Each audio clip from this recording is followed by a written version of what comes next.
বৌমাতা তো মা, 14 বছর পরে মাকে কাটা হবে, গরুকে কাটা হবে, মাকেও কাটা হবে। 14 বছর পরে মা নয়, তার আগে মা।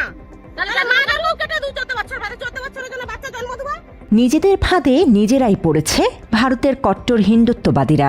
সেখানকার মুসলিমরা মুখ ফিরিয়ে নেয় কোরবানির গরু বিক্রি করতে না পেরে রীতিমতো পথে বসেছে হিন্দু খামারিরা। এই গরুগুলো 3 দিন খাওয়া দিতে পারছি না, এই মুহূর্তে গরুগুলো মরবে এবং আমরা মরবো, আমাদের পরিবার মরবে। না করতে বলে মুসলমানরা জব্দ হয়ে যায়, আপনার কি মনে হয়? জব্দ আমরাই হচ্ছি। ইতোমধ্যেই দেনার দায় মাথায় নিয়ে জীবন শেষ করে দিয়েছে কোনো কোনো গরু ব্যবসায়ী।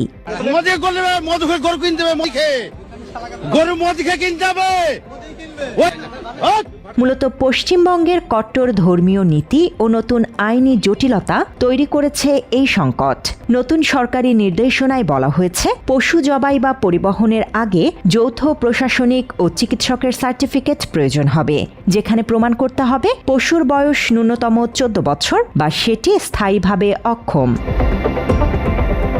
পশুর কোনো প্রাতিষ্ঠানিক জন্ম নিবন্ধন না থাকায় বয়স নির্ধারণের এই অযৌক্তিক শর্ত এবং কট্টর হিন্দুত্ববাদের কারণে পশ্চিমবঙ্গের মুর্শিদাবাদের ডোমকল সহ বিভিন্ন সীমান্ত হাট এখন সম্পূর্ণ ক্রেতাশূন্য। কর্পোরেট কসাইখানাগুলো বড় পুঁজির জোরে কিছুটা সুবিধা পেলেও আইনি হয়রানির ভয়ে সাধারণ মুসলিম ক্রেতা এবং ঋণগ্রস্ত হিন্দু গো খামারিরা পড়েছেন চরম লোকসানে।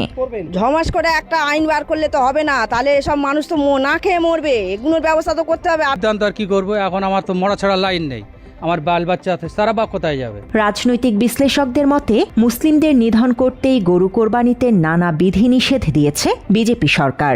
এই অবস্থায় গরু কোরবানি দিলে নির্যাতনের শিকার হওয়ার ভয়ে গরু কেনাই বয়কট করেছে পশ্চিমবঙ্গের মুসলিমরা। অনেকটাই গরু কোরবানির বিপক্ষে অবস্থান নিয়েছে তারা। তোমরা বেঁচে চলে যাবে, 8 ঘন্টা পরে পুলিশ এসে আমাদের ধরবে, যে কিনবে। টোটাল বন্ধ, টোটাল বন্ধ। গরু কোরবানি বয়কট করে ভারতের বিভিন্ন জায়গায় মিছিল করেছে মুসলিম যুবকরা।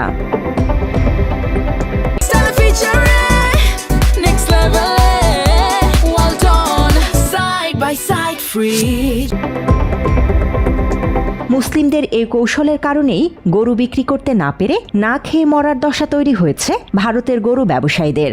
অবস্থা এখন অনেকটাই এমন, হিন্দু ধর্মাবলম্বীরা গরু কোরবানির পক্ষে আর বিপক্ষে মুসলিমরা। হিন্দু লোক আমরা তো সরকারি আমরা খুবই খুশি, খুবই আনন্দিত, কিন্তু হঠাৎ আমাদের পেটে লাথি বললে আমরা কোথায় যাব আমরা বুঝতে পারছি না। তো বলছিল কুরবানি না করতে বলে মুসলমানরা জব্দ হয়ে যায়, আপনার এটা তো না, আমি বলবো জব্দ আমরাই হচ্ছি। একইভাবে মুখ ফিরিয়ে নেয় বাংলাদেশিদের কাছেও গরু বিক্রি করতে পারছে না ভারতের ব্যবসায়ীরা। ফলে বাংলাদেশের কোরবানির হাট জমে উঠেছে দেশি গরুতে। দাম একটু বেশি হলেও সন্তুষ্ট ক্রেতা বিক্রেতারা। দেখলাম মোটামুটি গরুর দাম অন্য বারের তুলনায় কি অনেক বেশি, সবাই বলতেছে, কিন্তু গরু আসছে অনেক। গরু নিয়ে আসছে না, বিক্রি হয়েছে কয়টা? 4টে বিক্রি হয়ে গেছে। দাম কেমন এবার? কাস্টমার কম তো ভাই, গরুর দাম খুব বেশি। এই অবস্থায় চোরাই পথে ভারতীয় গরু আসা বন্ধ করতে সজাগ রয়েছে সংশ্লিষ্ট কর্মকর্তারা। জেলা প্রাণী সম্পদ দপ্তর, তারপরে পুলিশ প্রশাসন এবং জেলা প্রশাসক সহ আমরা বর্ডার এলাকায় আইনশৃঙ্খলা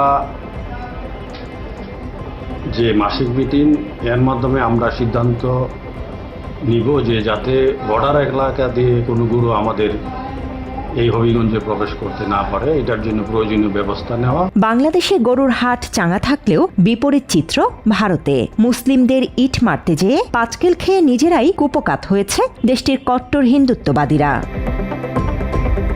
নিউজ ডেস্ক, বাংলা এডিশন।